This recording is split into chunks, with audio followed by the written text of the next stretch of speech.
Hello, this is Reverend Angelia with today's Bible reading.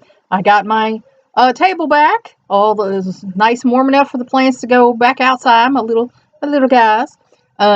So we have much better picture and sound today.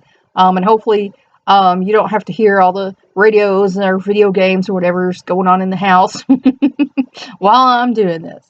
So today's reading comes from the Women's Devotional Bible 2, The Gift of Sharing God. As Betty listened to her little 2-year-old granddaughter happily playing and singing a medley of songs in the background, joyful memories flooded her thoughts. Her own grandmother working in the kitchen while little Betty played happily and sang those very same songs. Songs her own grandma had sung to her. I stopped to think about Grandma and how she shared her love of God with me. Betty said, Grandma didn't have much education, and she knew nothing about theology, but she sure knew how to love. For more than 50 years, she taught Sunday school to 2-year-olds. Every Saturday, Betty's grandparents would go over to the church to make sure the Sunday school room was ready for the children. All the fresh juice and animal crackers God served,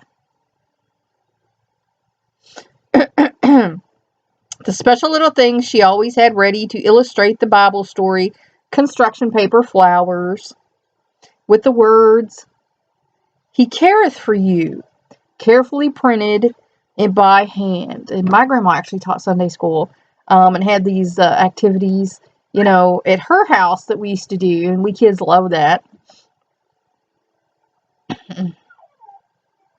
Or small bags of rice to represent the bags of grain Joseph gave his brothers. The flannel boards, the piles of crayons and paper, the open, welcoming arms of Grandma. When Grandma died at 85, the church was filled for her funeral.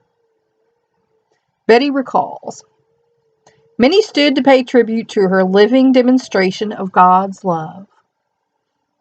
A lot of people had personal relationships with God because Grandma loved their little children. And I know that's true in my case.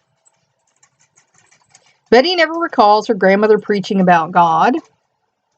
She doesn't remember her judging or condemning others. Those around her saw in her a God who really cared for people. A God to whom each person was important. However small or insignificant that one might be. They saw a God who could be trusted to always be there, ready to welcome each person with open arms.